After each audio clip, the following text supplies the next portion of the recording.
pretty much the original Lowrider ST. You've got the Harley-Davidson Sport Glide. And what's up, guys? I'm Isaac here. It's Back Road Harley-Davidson. And I've got this Sport Glide in Kinetic Green for your pre-owned bike of the week.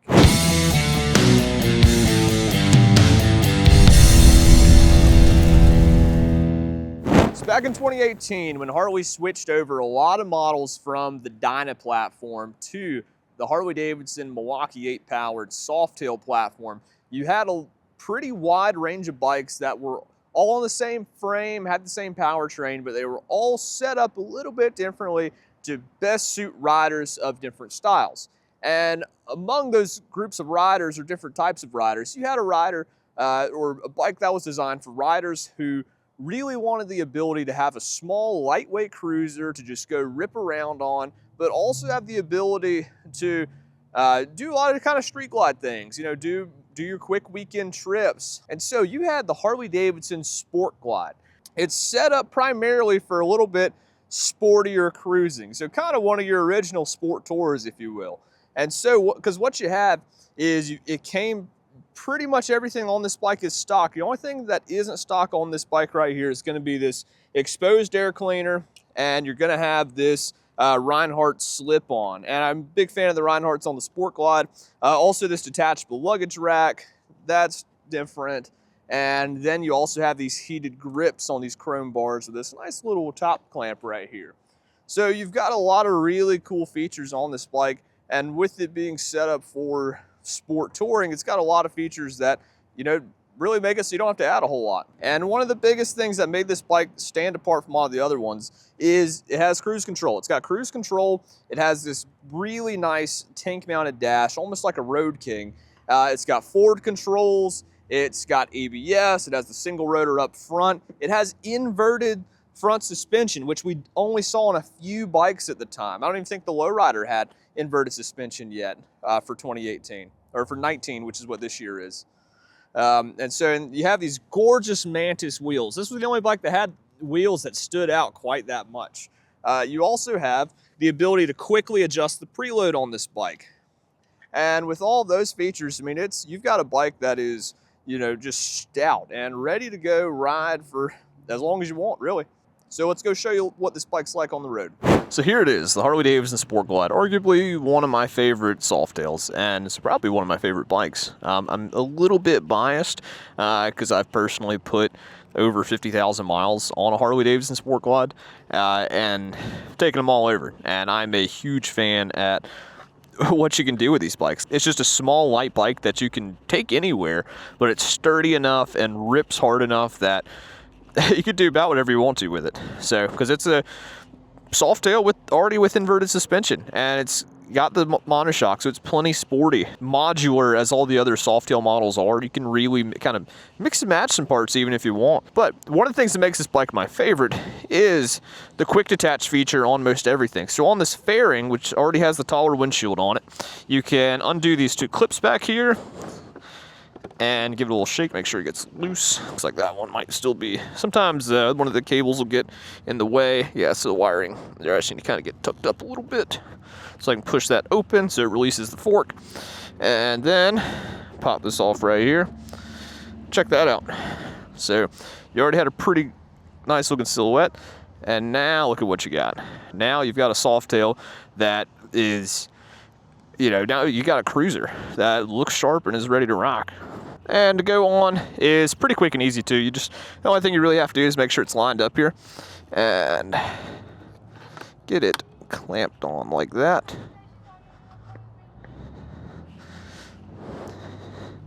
And make sure it's good on this side here. Look at that, easy as that, just snapped on.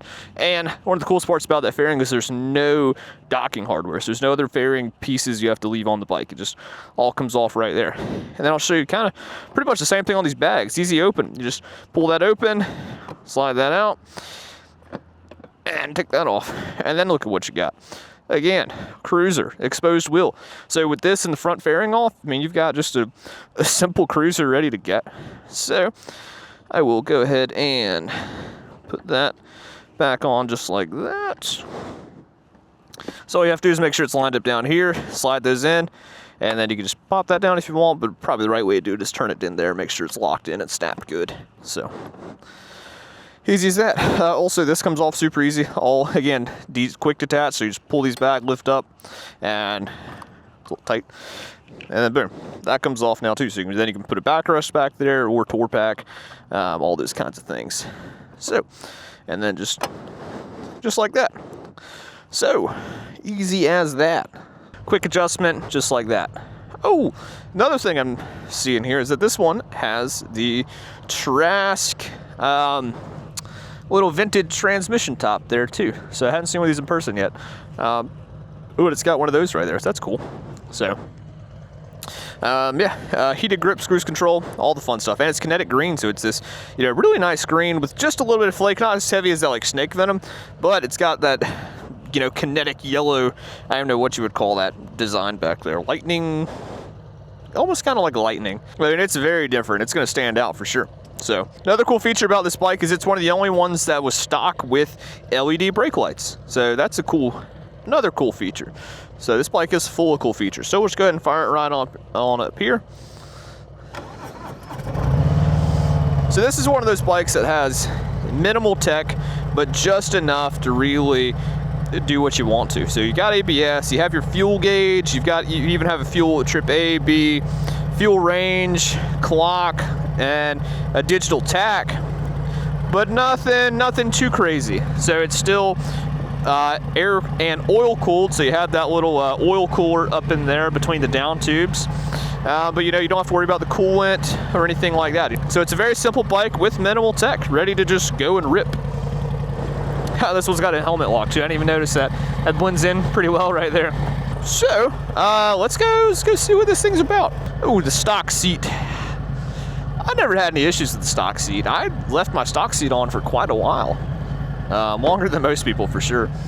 Easy as that right here.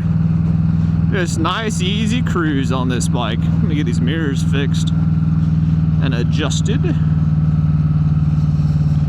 But yeah, it's Sport Glide, kind of low bars. So again, it's, you know, you're ready to lean down a little bit. But these bikes handle great stock. I think I've pretty much got almost completely stock suspension on mine. The only thing I did suspension wise is I did go with a rear shock out of the Lowrider ST, so it was a little bit taller, had a little more travel, and then I raised up the front end a little bit, but for the most part mostly stock. Because these 107s, I mean, especially if you're used to riding a twin cam, or a Sportster, these 107s, they rip. They absolutely rip. And you just do some small stuff like, you know, a tune is the best thing you can do for these bikes. But you just, you know, just drop like a cam in or something like that, and you've got a bike that's a whole different animal right there. A little on gas, make this one quick. I thought I was cool with two wheels, but man's got me one upped, or I guess one down, with the one wheel there. No walls, just you and the wheel and the road, or the grass in this case. He's ripping it. Oh, you get keyless entry too. That's another huge plus on this bike. So you can just hop right on it, fire it up, and get. You know, one thing that's nice about this compared to the Road King is that, you know, this is kind of a pseudo cap, and your fuel gauge isn't on this cap anymore. Now it's inside the screen, so that's really nice. But this bike's just it's the right amount of classy and classic paired with modern performance. If you really want a little bit more modern performance, a little push harder, you know, Lowrider ST all day. The advantage this bike has over the ST is there aren't many. But if you don't like the painted bags, this particular one didn't get the painted bags yet, so it's more of just kind of that black vinyl. And these bags are a little bit lower too, so on the ST they actually raised the bags up a little bit, give it a little bit sportier look, and it kind of give a little bit more clearance for that stock 2-2 exhaust that were on those bikes. But this bike actually comes stock with a 2-1. So really the only thing you have to do is a slip-on if you want. So that's pretty nice. Let's see. I'm trying to remember how much lean a stock Sport Glide has. It's been a minute. I still love the Sport Glide. You got a 5-gallon tank, so great range. And it's kind of the right amount of range you want for most of the riding you'll be doing. I mean, because once you drain a 5-gallon tank, you kind of want to come off the bike. You want to go stretch your legs a little bit. I love these bikes. They're a ton of fun to ride, and you can ride so far with them. This bike is very easy to ride. It's a 107 too, so it's a lot of power, but not too much by any means. And the inverted suspension is very responsive. It's a little bit cushiony. Again, it's a little more cruiser than sporty. This is kind of like if you want a lowrider ST, but that's just a little bit too sporty for you. I would recommend checking out the Sport Glide. I mean, if you really like a bike that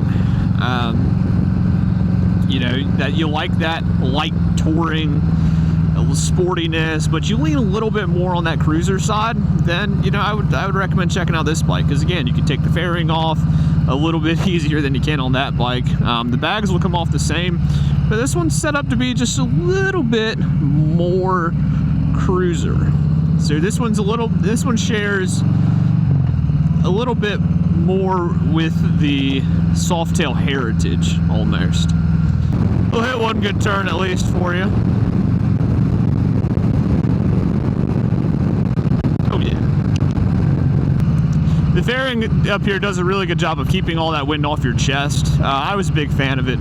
I didn't go windshield quite this tall, but it was nice to have it on for a lot, just to get that wind off you. Made touring a lot easier. The big things I've done, I still ride that bike. I rode that bike to work. Holy cow.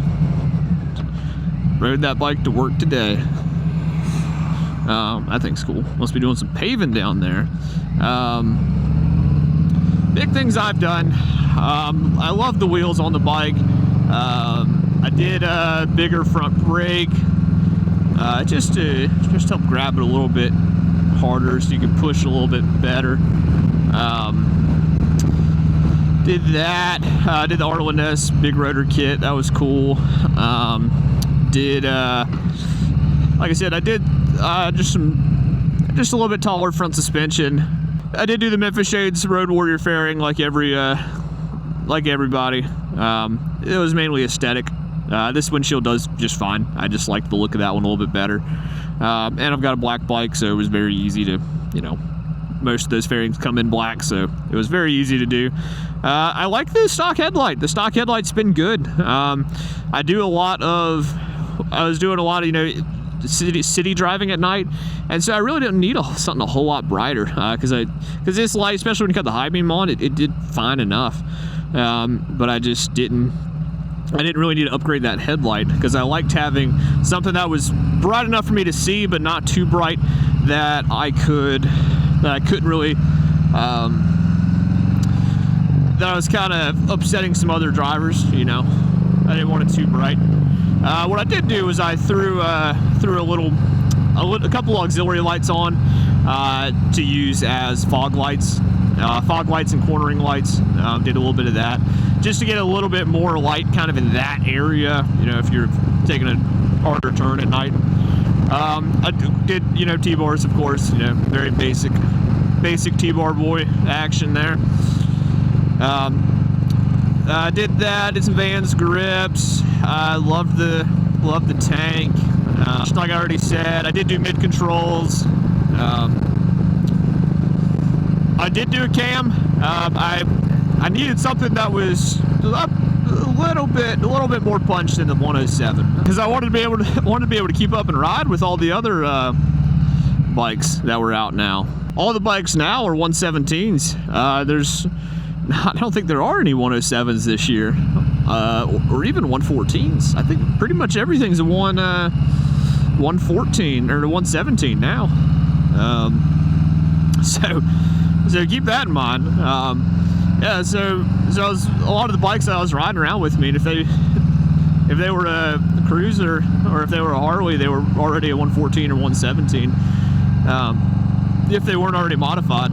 So I needed something with a little bit more punch to it. So I just did a cam. So I did the stage 2. So after I did a full exhaust and an intake, I did do a cam in it. And that really did increase the performance a bit. If you're looking to do a cam, really do your research. Really make sure that your cam will work with that your cam pairs well with your exhaust too. And really make sure it'll do that.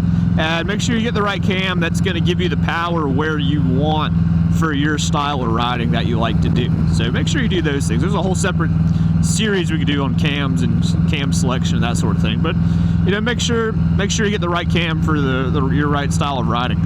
Concerning the fact that it's got over 50,000 miles on it, and those have not been easy miles. The only issues I've had, knock on wood here, let's see, there hasn't been anything that's, I mean, in fact, that bike has made me really like the reliability of these Milwaukee 8s. That bike's really put me on to you know, the reliability and how great these bikes are.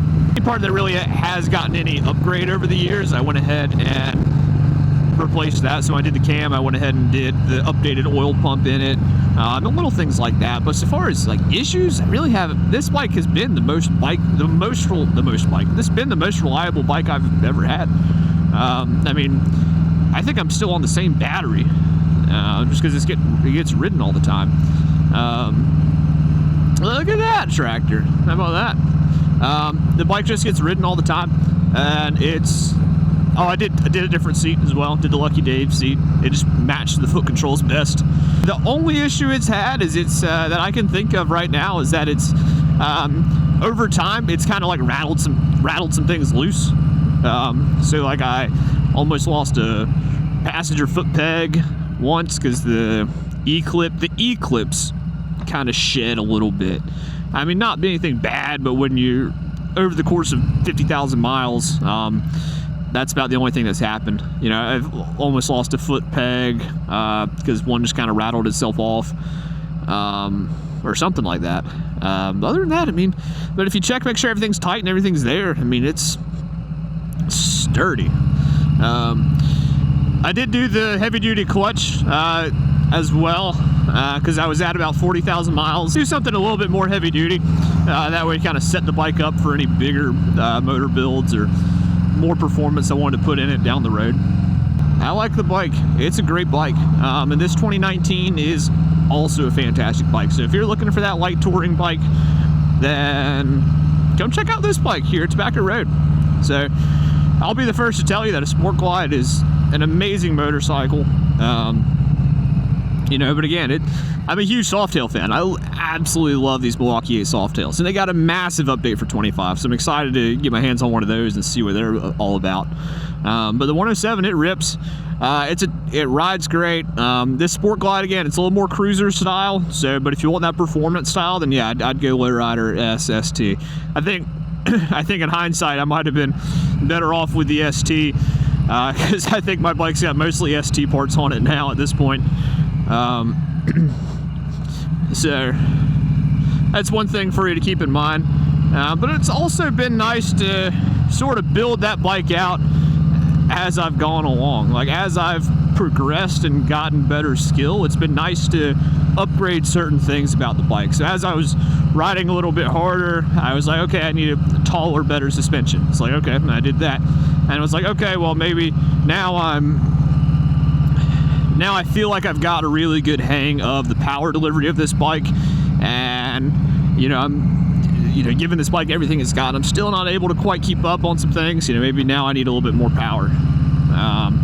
So just simple things like that have been really nice, just to do a little upgrade here or there and really grow with the bike. And that's the beauty of kind of how customizable these are, because of how much stuff you can do to your Harley-Davidson Sport Glide.